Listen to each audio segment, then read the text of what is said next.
Hello and welcome to the Webflail podcast, the podcast where we interview successful Webflowers about their 3 biggest failures as creative entrepreneurs.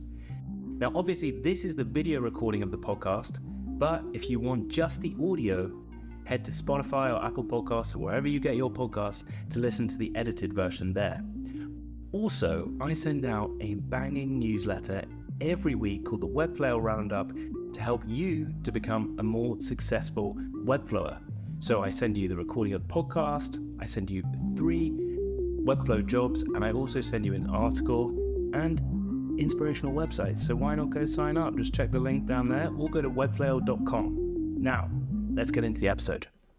Hello, and welcome to episode 29 of Webflail, the podcast dedicated to uncovering the greatest failures behind the greatest Webflowers, because success often comes after learning from many failures. I'm your host, Jack Redley, a failure connoisseur, and today my guest is Alessia Sannazzaro. In 2016, Alessia co-founded Code and Wonder, an agency that helps companies move quickly by using cutting-edge, no-code tools to design and build websites and applications. The agency now comprises of 9 people and it's doing really well. Alessia is big on community too. In November last year, Alessia created Flow Tools, a collection of 56 plus resources created by the Webflow community all in one place. She's also keen on mentorship, having been involved in various startup programs such as Startup Sprint, the Big Idea Challenge, Hack for Good, and Creative Spark, all in London. Alessia, welcome to the Webflow podcast. Hello, thank you for having me. Thank you for coming. I always see you on Twitter saying, I'm listening to Webflail, I'm going to the gym, I'm listening to Webflail. So you're a huge fan as well, which is epic. It's my go-to. Yeah, I find it, I don't know, when I go to the gym, I actually prefer listening to podcasts because it just takes my mind off of it. And yeah, Webflail is definitely my go-to at the moment. It's interesting to hear that this kind of Webflow therapy that I'm trying to do is motivating you as you pump iron in the gym. I'm glad that's the case. I would never have thought that would happen when I started this podcast, but that's awesome to hear. So, as I said in this intro, you are clearly a very ambitious person, and you've kind of burst onto the Webflow scene with Flow Tools and other things. Can you tell us a little bit about how you came across Webflow and how Code and Wonder started? Sure. So we started the agency in 2016, like you said. And at the beginning, we were more of a traditional, well, I call it traditional, I don't know if it changed now, agency in the terms that we did full stack development. So in React and mainly JavaScript frameworks and design. So we had no idea about no code or no code tools or anything like that. And we gathered quite a few clients and we were doing quite well until the pandemic hit. And all of a sudden, all of our contracts kind of stopped or got paused and no one knew what was happening. And all of a sudden, I found myself having lots of time. And I don't know how I didn't freak out at first, but instead of just freaking out, I was like, right, I have all of this time that I never had before. Let's learn something new. And I come more from a project management background. I'm not a designer. I'm not a developer. I know the basics. So I know what a design system is. I know what it should look like. I know a bit of HTML and CSS. I tried JavaScript, but I couldn't quite get into it. So I know like a little bit of everything, but I would never call myself a designer or a developer. So then actually my co-founder, Liam, he was like, oh, why don't you try Webflow? You know, I've seen it on Twitter and people talking about it. It looks quite easy to use. Just give it a try. So yeah, one day I just signed up and I got hooked. And since then, we actually not completely pivoted the agency, but now the majority of our work is actually Webflow. And we still do like full stack and React applications and all of that. But actually, I'd say pretty much 80% of our work is on Webflow now. That's so interesting.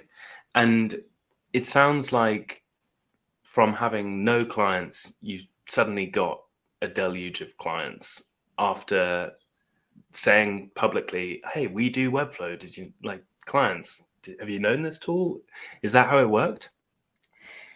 Actually, it coincided with when Webflow opened their experts program, because before it was like closed loop, and then they opened it up for a short period of time.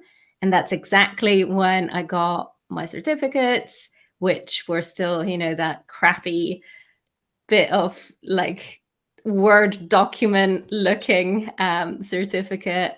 And we got listed on the experts page for Webflow. So that's really what drove all of the traffic and all of our new clients. And because in the previous months we were super quiet, and actually we were lucky enough to have built some of our like financial safety net for the company. I felt like I had to gain that back, and we couldn't afford to outsource or hire anyone to help out. So I just put my head down and worked throughout any contract that came through, and I was afraid to say no. And I think, I just worked myself to the ground, which is kind of a bit of a dark time for me. And that's, I guess, one of the learnings is learning to say no and when to stop, and feeling like, myself and my well-being is actually more important than work or the agency or anything else. And I think this seems to be quite a common problem in the creative industry, where people struggle to say no, even if they know they need to say no, but they're like, yeah, I can probably get it done. What is your advice to someone that's that needs to say no more for their own sake? I think it's a tricky one, because on one side, it's really hard to say no, but it's also hard to tell someone not to say no, depending on their situation.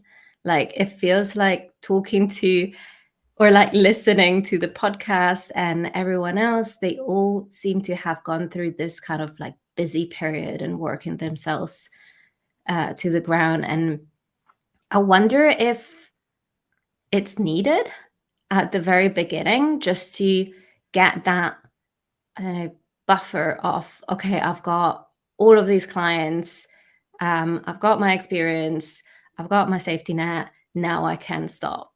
And I know I'm kind of contradicting myself in saying you should not do that, and I do not recommend it. But the fact that everyone goes through this, I don't know, made me think a little. But going back to your question of what would I recommend, like to say no, is basically thinking, like taking a step back and kind of check in with yourself and feel like, how do I feel now? Can I push myself a little bit more, or will this just make me cry? Like it was there was one point where I would receive an email and I would just start crying, and I'm like, it's just an email. It's like, if I receive one now, I'm actually happy, but it's just checking in and see how that makes you feel, and just thinking, oh, if I have to work next weekend, how would that make me feel? Because it depends on where you are in your state of mind. Some weekends I'm like, yay, I'm gonna do like all these, I don't know, community projects or mentor or do things, and it actually makes me feel better. But if you're not in the right frame of mind, it might make you feel worse. So I think it all depends where you are, and then make the decision based on that. It reminds me of I went to a physio because I broke my collarbone, and they said you need to work your shoulder a little bit, but when it really hurts, you've got to stop. But you actually need to work your shoulder a little bit for the bone to recover, apparently. Just so that there's some kind of movement with the muscles in that area.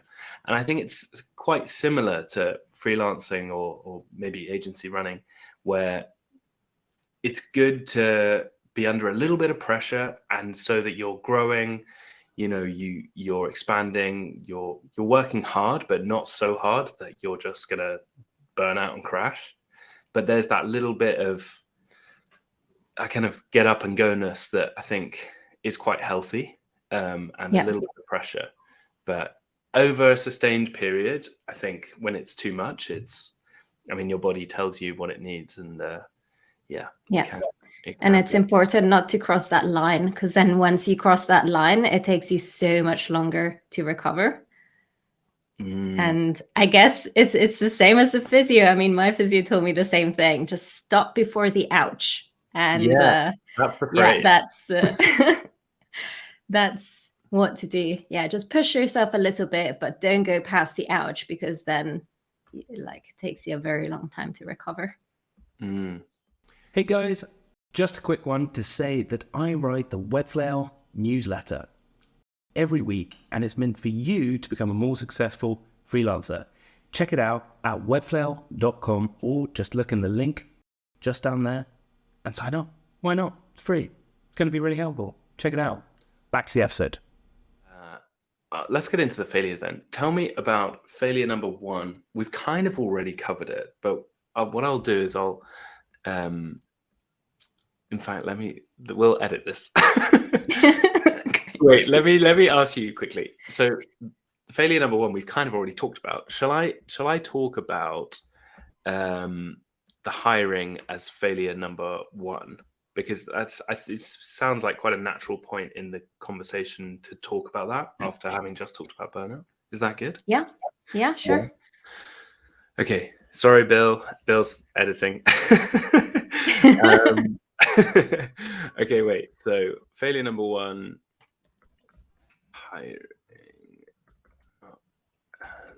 hiring process well.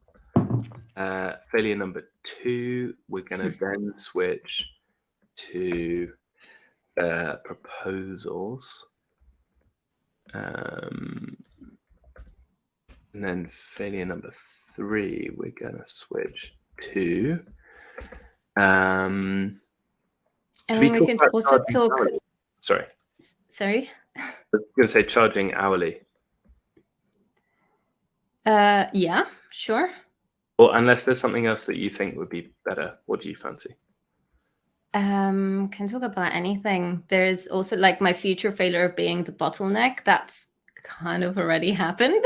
So let's do that at the end, because I think that's a really nice, because normally future failure, I was thinking about this. I'm not sure that question. I mean, people really struggle with that question, and I'm not sure if I've been trying to work out whether we should even keep that in. So you've got a really good future failure. So I think I'm going to keep that in, if that's all right, as a future failure. Yeah, sure.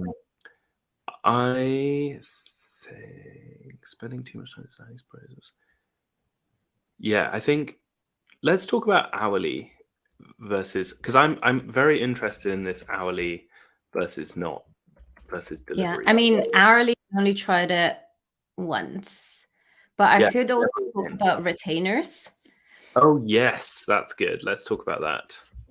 Because actually right now we have quite a few, which is very nice. Okay, I'm very intrigued about retainers. I think there's a lot of people, if you were to do a tweet or thread about that, I think that would be really, really fascinating. Okay. Should we jump back into the podcast? Sure. Okay.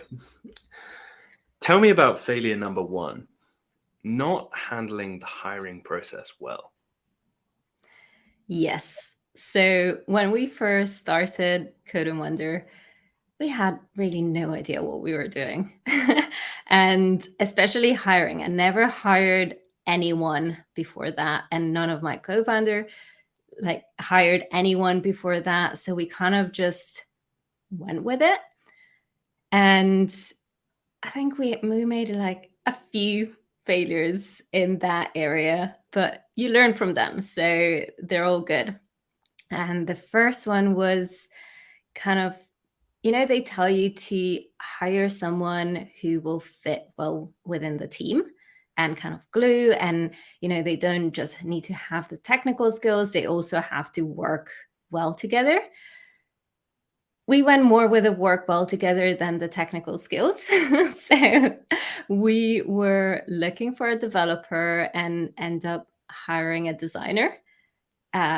And it sounds so dumb now, but at the time, we're like, oh, we met this great guy, and he fits really well, and we were so excited of like growing the team.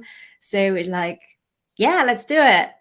And it's a failure on my side for not pointing that out at the time, and I actually feel really bad because you end up wasting everyone's time as well. So because it didn't work out because we didn't have enough work for them, and yeah, so making sure that it doesn't just fit within the team, but also it has like they have the skills for the work that you're having and that you're producing. So that's one. The other one is hiring for future projects. So we partner up with a really big agency, and everyone was saying, this project is going to come through. And obviously, being the new kid on the block, I was really look up to this big agency and following their lead. And they said, oh yeah, you absolutely need an account manager because it's such a big project, and you need someone, managing the client as well as someone managing the project. So we hired an account manager. That project never came through. And yeah, we kept him because, again, like he really glued with the team, and he had a great personality. But after a few months, he was like, I don't have anything to do. Like, you don't have enough clients for you to need an account manager. And so I guess the learning there is get the project first and then hire the people. I mean, it's always tricky because it depends by the project. If they want it straight away, it's sometimes very hard to find the right people so quickly. But have a few people lined up and maybe start the conversation with them, but make sure, that the client signs on the dotted line before making that hire. So that's another one that we've learned throughout these years. I think for anyone listening, they might say, well, Alessia, these seem quite obvious. But what you're saying is, well, actually, there's a kind of chicken and egg thing where to get the big client, you need to kind of have your systems in place so that when they do come on board, you're ready. But is that fair? Yeah, especially for bigger clients. So we lost quite a few projects due to the team size and saying, oh, everything was great and your proposal was great and, everything was good, but we don't feel like you have a big enough team to take on this project. So I think, yeah, they sound so obvious now. And I'm like, facepalm on how did I even make that mistake? But when you're in the moment, and especially because this was like in the first 2 years of starting Code and Wonder, you're kind of in the middle of all these emotions of being like, oh my God, we have a new client. It's a big one. Let's do whatever they ask us to do. And then realizing, no, like the client is not always right. And let's take a step back and see what we need. And if we're not big enough, or if they feel like we're too young as an agency, then, maybe it's not the right fit after all. And just to kind of circle back to something you said there as well, about hiring someone with great personality fit, but not necessarily the technical skills to to do the required job. Do you think that there's an overemphasis on like personality fits generally in the hiring process for agencies? Or, I mean, or if looking back, do you think, okay, the first thing we need is for them to have the technical skills, then we look at any personality, traits to work out whether they'd be a good culture fit?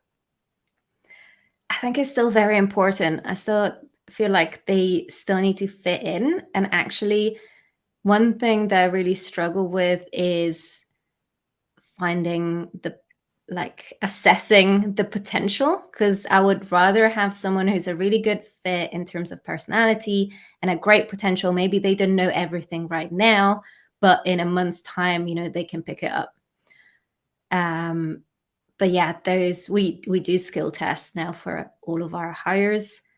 So we have either full stack like React tests or Webflow, small like tests before they get hired, just to assess their capabilities. So that's something that we definitely put in place after that. And even for designers, we have like a quick mock-up. Obviously, we don't want to take too much of their time, but something that they can do within half a day. And do you think that the personality traits are as important for remote agencies? Because, for example, a friend of mine, he works for an agency that's based in the States. He hardly sees any of his colleagues, but he does talk to them on message. So I guess, there is a personality aspect to that. But I guess I'm intrigued what your thoughts are as to kind of personality and culture fit into an agency if it's a remote agency, and how that plays out. It's an interesting question. And as I was talking, I was actually thinking about that, because we were always a bit like remote first, although most of our team is based in London. So we like see each other now and then. But yeah, the whole agency is remote. So I feel like personality actually plays nearly a bigger role with remote, because if you see someone every day in the office, you kind of build up that rapport and that friendship in a way. But if you never talk to someone, or just talk to someone on Slack or in your stand-up, then something needs to click even more for then working well together, I find. And this is just my perspective and my opinion. It might work differently with other group of people, but it feels like you need to kind of find ways of getting together even more virtually than if you're in the office with someone every day. Yeah, you need to kind of be more creative as a agency owner, maybe as well, to try and galvanize a group to work well together, I guess, as well. Yeah. Sorry, were you going to say something? Oh, really? You just nodded, and I was like, sorry, are you trying to speak? Okay. Tell me about failure number 2 then. Putting too much effort into making beautiful proposals. So this kind of ties in with the big client that we had a chance. It was one of the biggest projects we would have ever had. And we put everything in that proposal. It was just beautiful. It had mock-ups. It had just very, very visual, very tailored. And I think the client was initially going out to tender, because with such a big budget, that's kind of what they had to do. They already had an agency in mind. And, even in the first call with them, they said, this is the agency we really like. But we still went for it. And the process became so long, I think, because they might not have expected someone else to kind of match that level of quality. But we're talking like we were maybe 4 years old, this agency, which I admire greatly, and they do amazing work. They're way older than us. They have a huge team. So it was like great to be kind of competing with them and then being told by the client, you're the top two, where we've told everyone else we're not going to work with them. You're the top two that we're going to decide between. And I'm actually really grateful for this client who at the end made a pro and cons table for us and the other agency, and kind of showed us where we were strong at and where we kind of failed. And the reason we didn't make it was mainly the size of the team and the projects that we worked on previously. We didn't have enough experience to take them on. But now we had this amazing proposal just laying there, and we thought, great, let's use that as a template for all the other proposals that come along. And we did that, but because it was so visual, we spent a lot of time in sourcing the images and creating mock-ups and examples and so forth, which, it didn't quite fit with the smaller projects that we had. The time that it took us to then customize these proposals, it just took too long, and we lost some clients with that. They just moved on, and alongside, I was just sending emails to the smaller projects and being like, thank you for the call. This is how much we think it will cost for your new landing page. And those emails actually converted more than the big fancy proposals. And I don't know whether it's, just the size of the project that people are looking for snappier answers and just the bottom line, how much is this going to cost me? But we now completely stopped those big fancy proposals, and we have a way simpler just Notion template with everything in there. It's still highly customized because, every project is different. They need different things. So all the requirements are different. So the proposal is tailored to that, but it's not as visual anymore. And I find that is a good balance between having something highly customized for the project and not spending too much time. So yeah, that's now how we do all of our proposals. Wow. Okay. Lots there. Let me just recap. You went for an enormous client project, spent tons of time researching, putting all this stuff into a huge proposal, didn't get the project because you were told you weren't big enough, which I think is an intriguing reason to not choose a team. But anyway, and then you use that same proposal as a template for the rest of your clients, which weren't nearly as big. They didn't convert nearly as well. They took loads of time. And in the end, now you just use Notion templates to send proposals, which convert a lot better. Great. Yes. Okay, just so I understood all this, because I want to ask you questions about this. Firstly, I'm intrigued why you went for such a big client. Because, like you said, you're quite a young agency. You haven't necessarily worked with clients that big. How did you even know? This might sound like a silly question, but I'm always intrigued why people want such big clients when they can actually service smaller clients very well and probably a lot quicker. So we never go for tenders unless we're invited to, because I find tenders are a bit a tricky one. Companies are obliged to go for them because of various policies. And most of the time, they already have an agency in mind. So this is just a formality of getting more quotes and kind of waste people's time.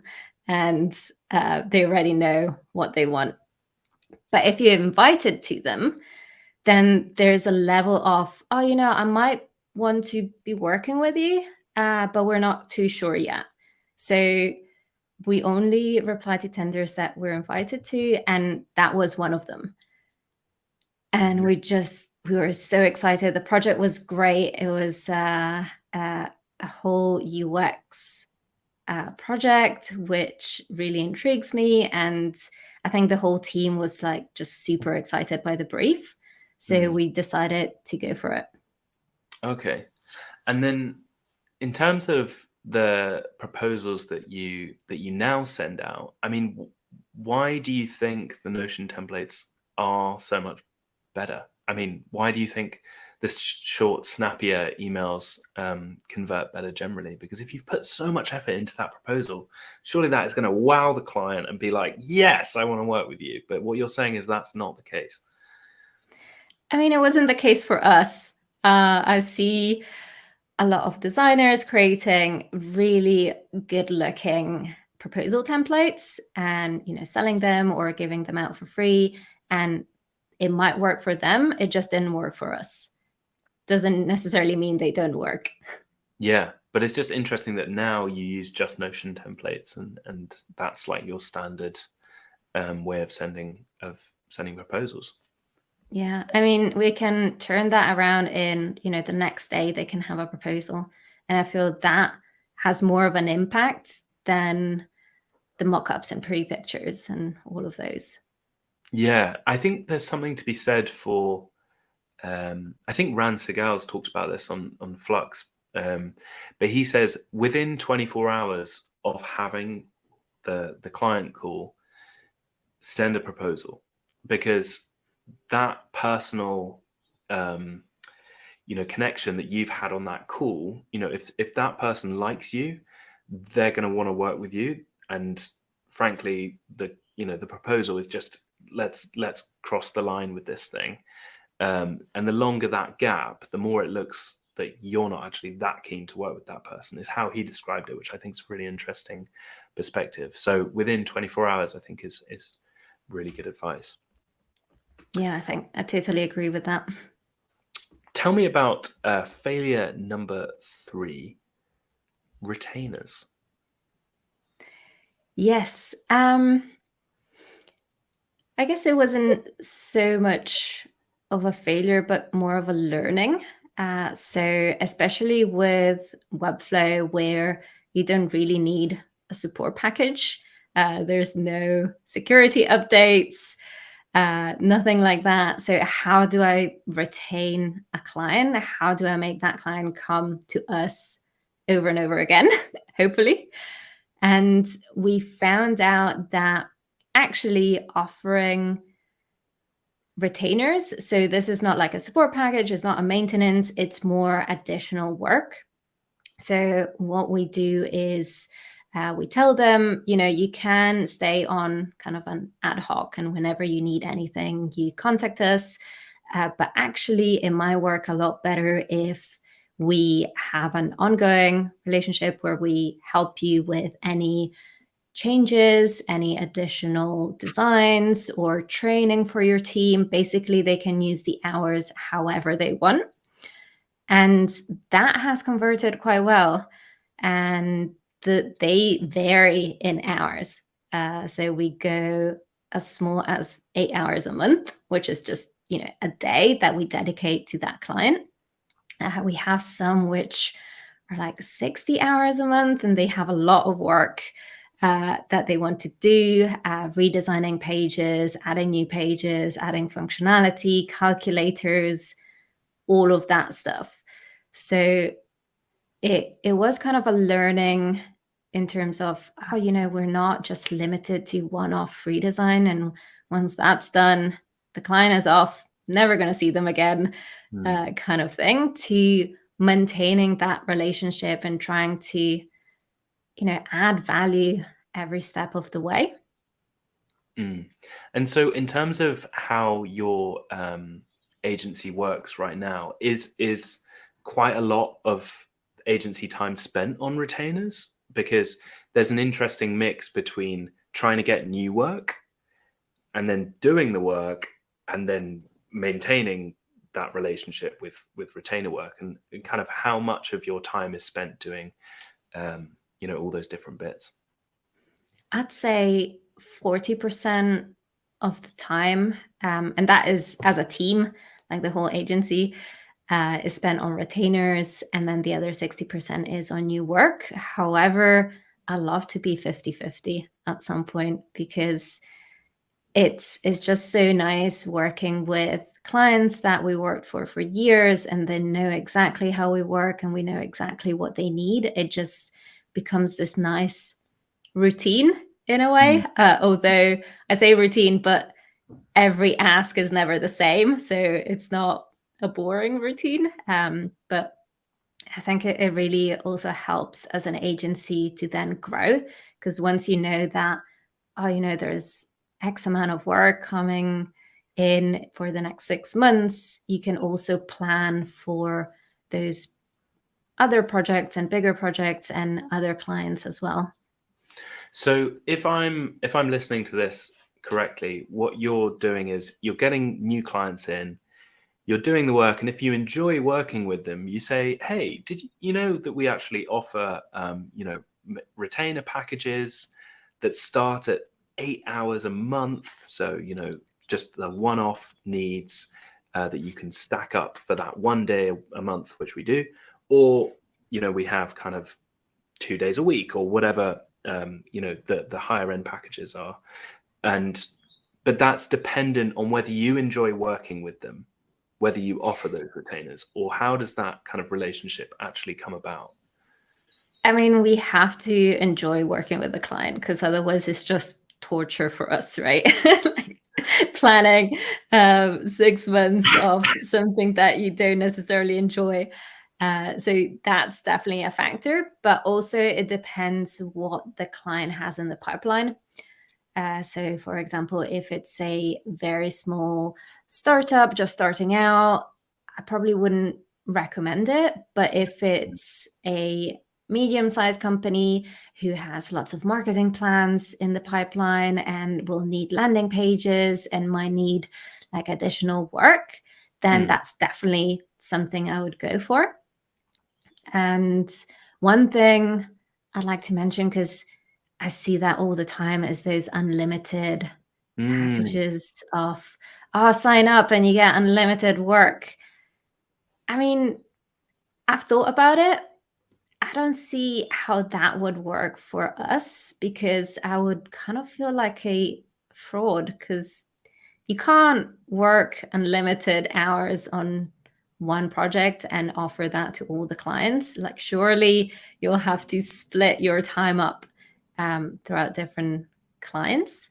So we went with, I guess, a more hourly based contract with, okay, you define how many hours per month you might need, and then the price will vary according to that.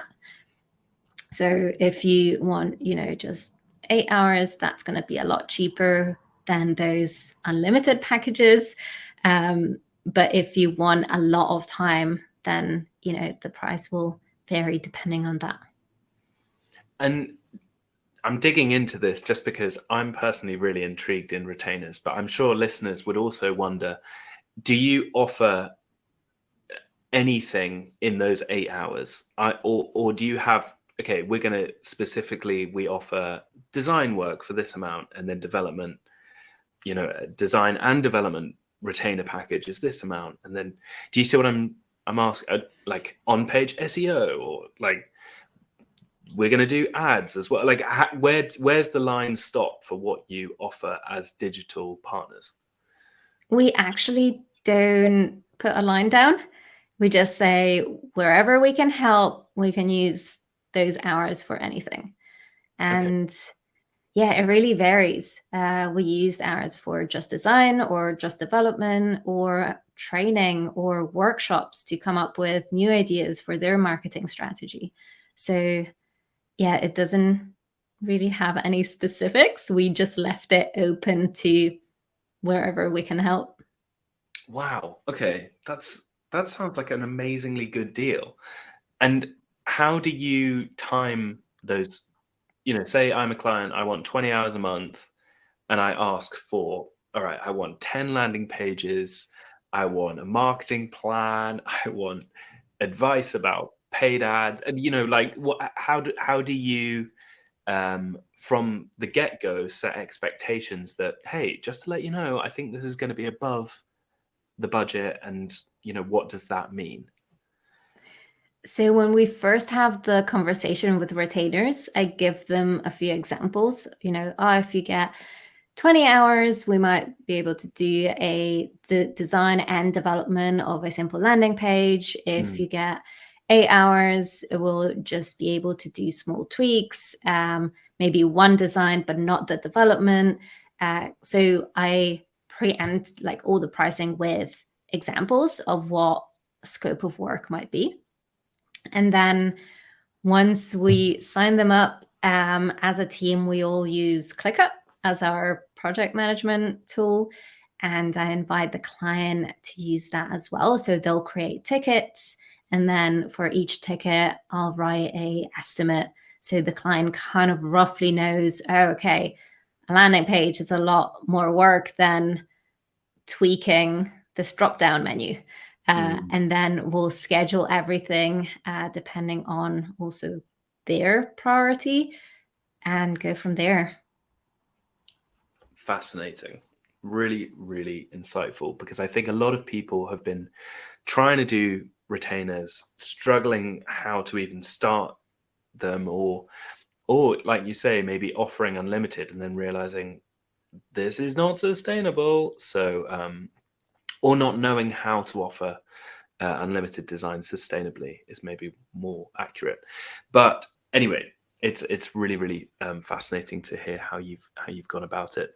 So if you were to go back in time to start offering retainers, you say do it earlier, and you want 50% of your business to be retainer compared to new work. So how would you have changed setting up the agency if you were to go back in time to do that? I think planning those retainer packages and what we can offer within them is definitely one of them. I think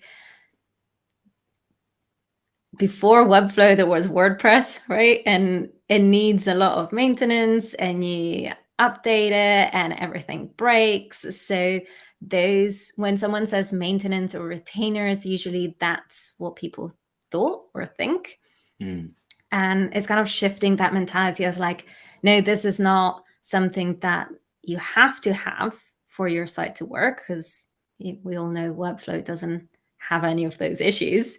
It's more value that you can offer to the client rather than just something they have to have. Yeah. And offering that depending on how the work relationship is going, to suit, and a package to suit their needs, sounds like really, really powerful advice there. And coming on from that, you talked a little bit about delegating work to make sure that everyone in ClickUp knows what their role is and stuff.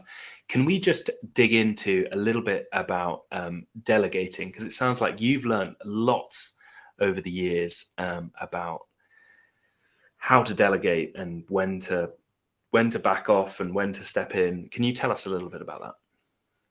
It took me a long time to delegate, and that's probably what I missed at the beginning, when I was just like focusing on the work and kind of like not looking around me and just being like, okay, this is what I have to do, work weekends, whatever, that's it.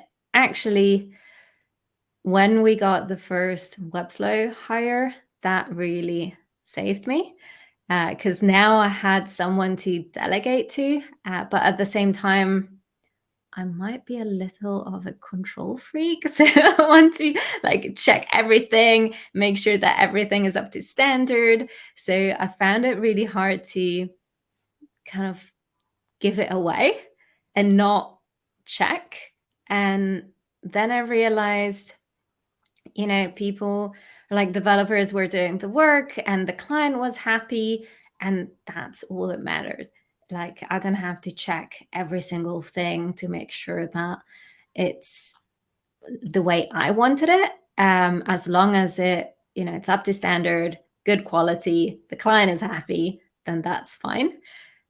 So that letting go, I found it really hard at first, but it's absolutely necessary because you can't take it all on by yourself. Mm. And what advice would you give to a young agency owner who is making their first hires, and there's this weird tension between, they were doing the work, but now they've hired someone to do the work, but they can't quite let go of the work to the person that they've hired to do the work? How would you, what advice would you give to someone that's in that position?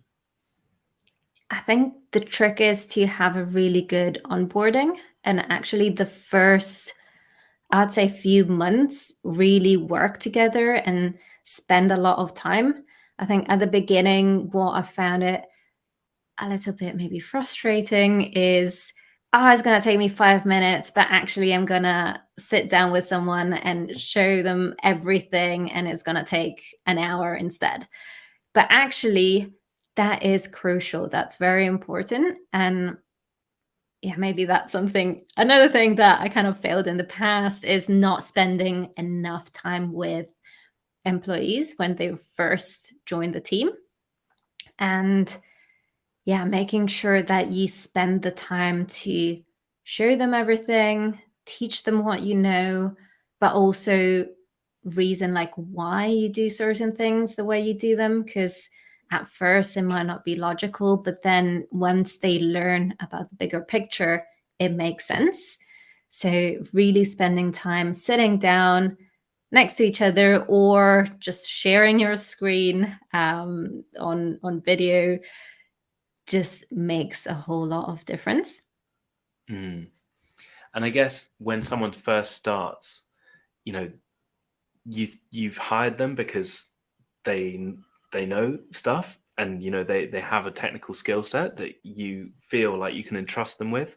But actually, there's probably tons of stuff that you might not have written down as the co-founder, that you're just like, obviously it's in the Notion doc at section 5 or whatever, but maybe that it's just not obvious to them when they start. I mean, if you're a young agency, if you have a Notion doc, you're lucky, I find. Mm. So even, documenting everything down in terms of processes and how you want things done or how the client needs things done, that's also a lot of time that you need to spend documenting those things, but it's worth it in the long run.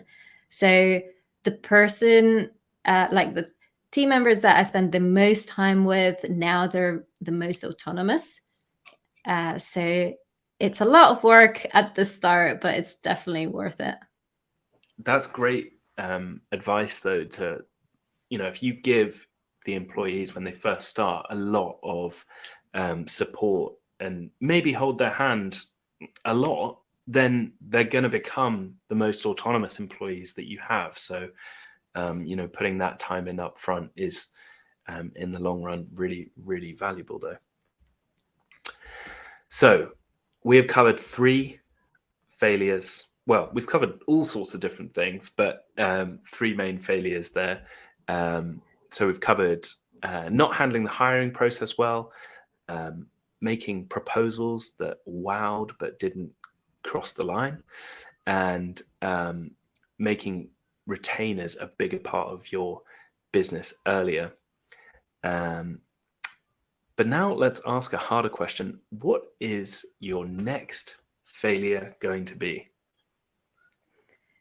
So I listened to your podcast, so I prepared for this. And it actually really ties in with the last one in terms of me wanting to check everything. So everyone in the team is autonomous. I just check things before they go to the client. And because I'm checking kind of everything, I'm becoming a bit of a bottleneck for the projects. So I feel like, that has to change. And there needs to be some kind of process where, someone checks and maybe everyone checks each other's work. Maybe that's one way that we're going to try it out.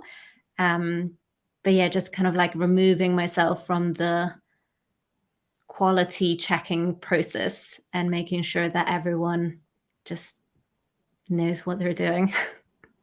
So are you doing the role that you want to be doing, or are you trying to transition roles from kind of, I guess, almost like a lead project manager to like above that, or like overseeing that?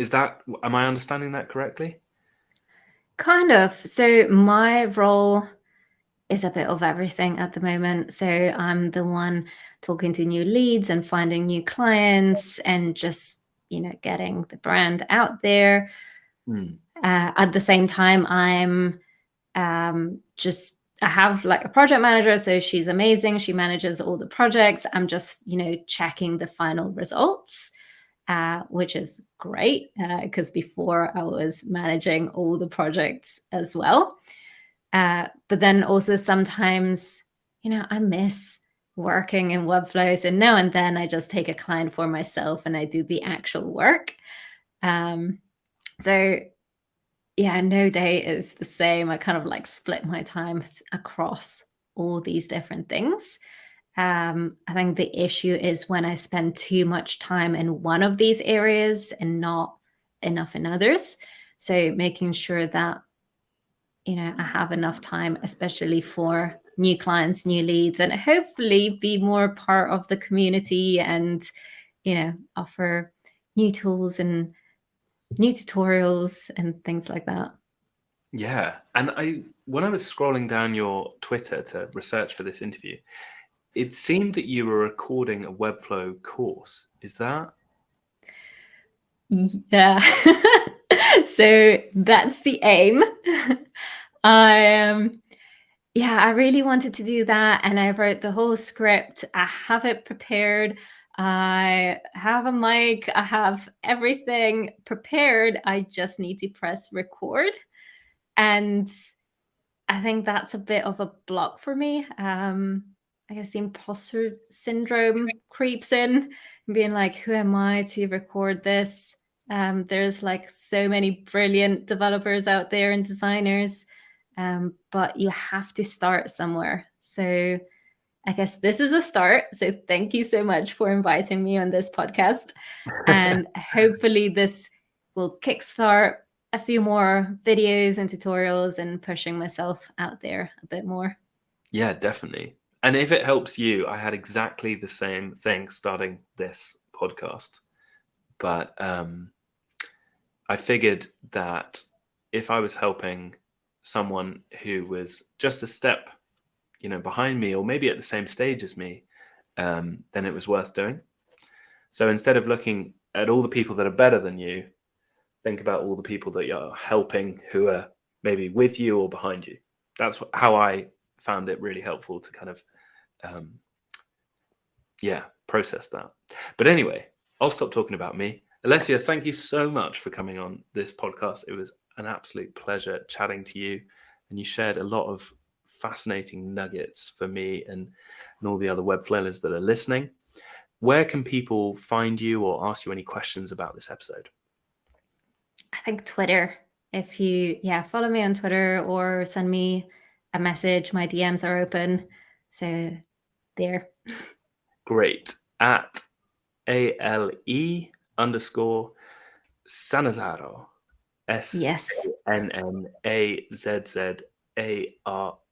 People. Send Alessia a message if you want to chat about anything. You can send me a message at Jack Redley1 if you want to ask anything about this episode too. Alessia, thank you so much and best of luck with your next failures. Thanks. Bye then.